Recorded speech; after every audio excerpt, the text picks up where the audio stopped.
single Fight Night Picks video. Let's get into it. But you know what? We're coming a little premature. That's a funny line, and I hope people enjoy that at home. Listen, we're talking about the best one-round fights. This is really tough. We're not talking, they were scheduled to be one round. This fight was a banger for all of the one round that it was, and there was probably a finish. Probably wasn't ended by a doctor. This is probably ended by one fighter onto another fighter. Matt, there are a lot of great one-round fights. If you go over in Tapology, I know we're going to go with the top two, and then we're going to go through a couple of honorable mentions. But, Matt, if we're talking best one-round fights, what's the one that jumps off the page for you? So between everyone's favorite cult hero, Nick Diaz, and one of my favorite Bellator kickboxers who fights in MMA, Paul Daley, let me just set the stage really quick. Strikeforce was a crazy place, and it was before the UFC kind of bought everything under the Zuffa banner that we know now, before they bought WEC, Strikeforce, Pride, everything pretty much. And Nick Diaz was king of the world. He was one of the few fighters who he kind of had Douglas Lima has it now. Nick Diaz used to have it where they're not in the UFC, but when you look at them and their skill sets, you're like, okay, they could probably beat most top guys in the UFC. And Paul Daley, who I don't think has ever really got his credit after the controversy of what he did to Josh Koscheck after their fight, how he got kicked out of the UFC, but like Paul Daley is a pure striker. He beat Jorge Masvidal after he got kicked out of the UFC. I know it was a little early in Masvidal's career, but one of the better strikers just in all of MMA, and not just one of the best strikers skill-wise, one of the hardest hitting guys. I think we can both agree, just pound for pound. Paul Daley at this point in his career in 2020s had about 60 fights, and he's still a great striker and still competitive at 170. So imagine this same guy 10 years ago and like 20 fights fresher. And he went out there, and him and Nick Diaz basically had a boxing fight. It was the craziest thing you'll ever see. Paul Daley starts landing bombs. And when I say bombs, I can't stress this enough. Paul Daley used to hit like Francis hits at heavyweight, but at welterweight. And he put Nick Diaz down, starts basically landing anything and everything on him. Leg kicks, body shots, head shots. But Paul Daley does classic Paul Daley thing, and he kind of falls into the classic Diaz game plan. The Diaz brothers can get beat up for like 25 minutes. It doesn't really bother them at all. And that's what Nick Diaz did. He waited and waited and waited and waited and waited. And we all know what the Diaz brothers are good at. Really good at boxing, and they're really good at taking a punch. And that's what he did. He waited out the barrage by Paul Daley, got Paul Daley up against the cage. And Big John McCarthy was talking about this, and he kind of described it in a perfect way. And it really, like when he said it, I could hear the exact thing. He said Paul Daley and Nick Diaz are throwing punches at each other, and you could tell Nick hurt Paul Daley, and he hits him with a body shot, and you could hear, barely, because you knew Paul Daley was trying to hide it. But Big John McCarthy said he could hear just the faintest little out of Paul Daley.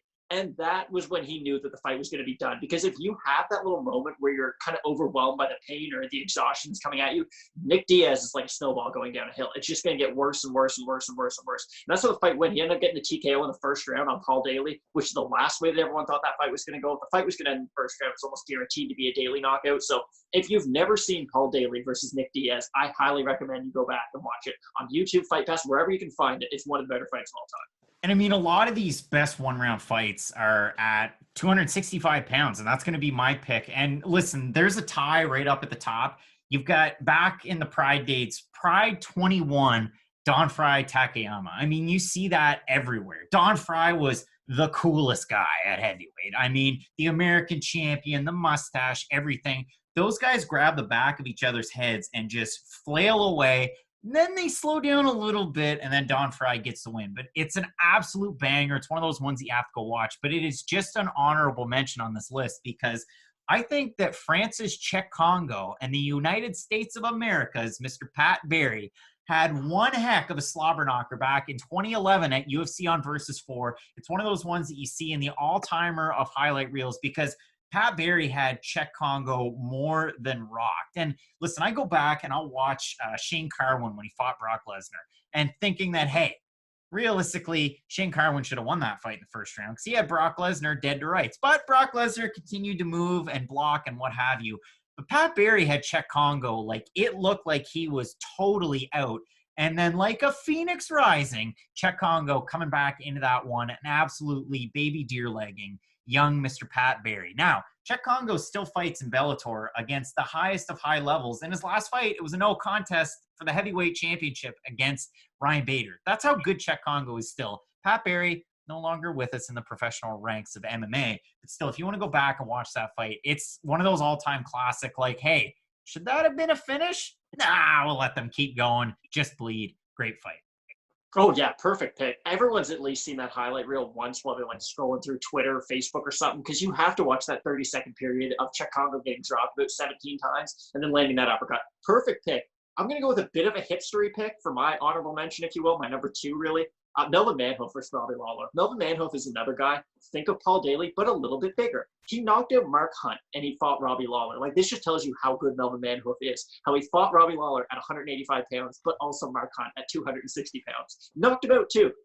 Melvin Manhoef's not only one of the best MMA strikers ever, one of the best just pure kickboxers of all time. And in MMA, he had not only a power but a speed advantage over everybody. And you might think I'm over exaggerating. No. A prime Melvin Manhoef was the scariest man on earth. He could break your legs with leg kicks. He could knock you out with head kicks, flying knees. He was this crazy athlete. And Robbie Lawler, who we all know and love, still one of the greats, one of the most exciting fighters of all time. So it's probably not that big of a surprise that a Robbie Lawler fight has made it to our list. But he gets the bottom of his leg almost kicked off to the point where every time Manhoef is hitting him with a calf kick, Robbie Lawler's leg's coming right up and he's swinging it around up by his head. He can't take the pain anymore. And it's just Melvin Manhoef's basically unloading on Robbie Lawler against the cage. You're just kind of waiting for the ref to come in and stop it. Robbie Lawler throws an overhand right. And I think the word starch gets thrown around a little too often. But for lack of a better term, he starches Melvin Manhoef with one overhand and then hits him one more time to finish it. But to see a guy go from basically not even winning a single second of a fight to landing one massive overhand bomb, there's nothing really like it in sports. I know that's kind of a messed up thing to say, but like, we both like baseball, we both like basketball. Like, I like watching, for instance, Giannis dunk a basketball, and I like watching Aaron Judge hit a baseball, but there's nothing that really gives you the same feeling of watching like one of those like, oh my goodness, knockouts in MMA. And that's kind of the definition of it, that Robbie Lawler knockout over Melvin Manhoef. Just a guy who kind of throws a touchdown for 37 points at the end of a game, at the end of a round, I guess, and does sort of the impossible. So I just think that's one of the greatest rounds ever. For a guy to be so close to being or to losing and then coming back to win by such an emphatic knockout, that has to be on my list just for that alone. I mean, listen, there's all sorts of different ones out there. I'm going to throw another one at you, and we'll just keep going down the list. We said before the video we were going to do 3. I'm going to throw another one at you. This is one of those fights that at the time it was huge, especially in the division at 170 pounds. Dan Hardy, coming into the UFC, came in on a great win, put together some nice wins, and then fought George St. Pierre. And I mean, win a split decision win over Marcus Davis, and then you finish Mike Swift. Well, that was big in 2009. Then he fights GSP at UFC 111. And I remember when we were first both getting into MMA, like that was a huge fight. Dan Hardy was such a trash talker at the time. Like, man, we hated Dan Hardy and that stupid mohawk. Love him now. I think he's awesome. I can't get enough of Dan Hardy. Dan Hardy breaks down the game of MMA. If there's 2 people that are super underrated, and I think Dan Hardy's just rated, it's him and Frank Mir at breaking down the fight game in an easy to digest and understandable fashion. Now, Dan Hardy at the time, so he's coming off the loss at UFC 111, takes some time off, fights at UFC 120 against Carlos Condit. And this was like prime natural-born killer. NBK Carlos Condit. In this fight, this was like in Step Brothers when Dale and Brennan hit each other with a golf club and a baseball bat, and they both get knocked out. This was like, and this is a huge lesser extent, when Matt Mitrione fought Fedor Emelianenko. This was the double knockdown, and then Carlos Condit rushes in and finishes the fight. But that was such a crazy one-round fight where they were both going after it, both throwing kicks, both looking good. They both throw that knockout blow, and it's Carlos Condit that was able to come out on top. But that was a crazy one-rounder. Oh, yeah. It just the way that they both throw the exact same strike, but you see Dan Hardy hit the ground, and Carlos Condit's kind of stunned for a second. Then he realized, like, oh, I got to jump on him. Crazy end to a fight. One of the better one-round fights ever. Great pick. I'm going to give you one more, too. And this was back UFC on Fox number 3 in 2012. And it was a fight where if you go back and watch the commentary, maybe watch UFC 223 when Khabib fought Al Iaquinta. And Joe Rogan was all over Khabib. You know, the boxing isn't quite there. The technique's not there. He's not going to beat a good boxer in Al Iaquinta.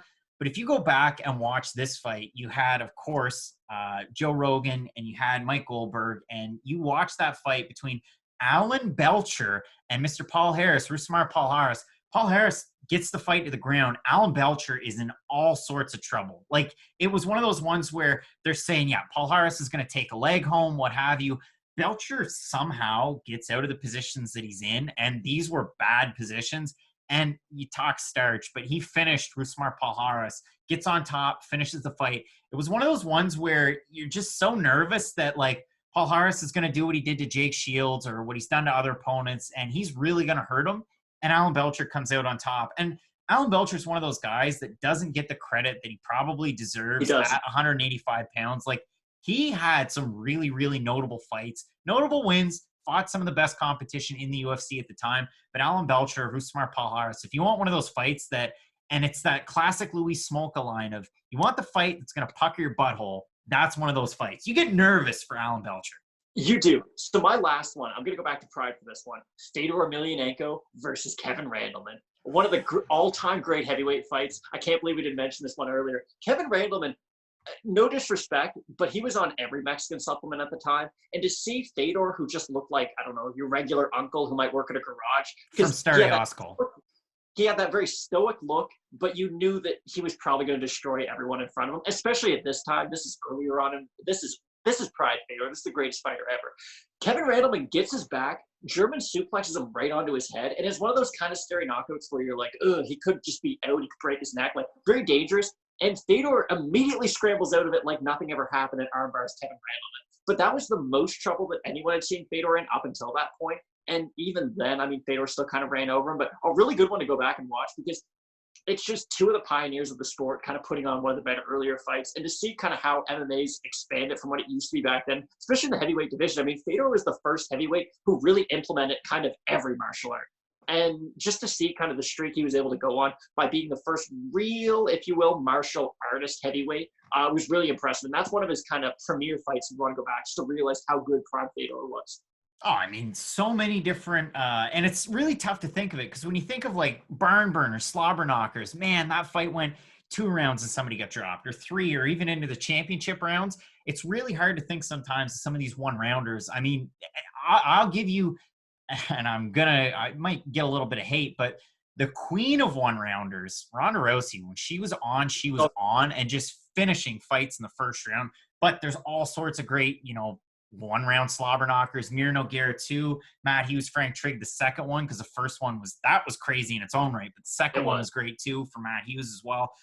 But yeah, make sure you check those out. And if you got any in the comments, let us know who are some of these great, 1-round fighters, but best 1-rounders, and also some of the other ideas that you want for Fight Night Picks Selects, FNP Selects. As always, you can find us on Twitter and Instagram at Craig Allen FNP, at Matt Allen FNP, at Let's Get the Belt, the discount double take like Aaron Rodgers, at Fight Night Picks on Twitter and Instagram. Make sure you hit us up there, and make sure you check out some of the other videos on the channel with Fight Night Picks. We get UFC 249 picks. We get some different programming with Parry Encounter, our Grand Prix series, where we put up some of the best fighters in every organization against each other to come out with the champs on top. So make sure you check those out. And as we always say, Matt, Fight Night Picks, let's get into it.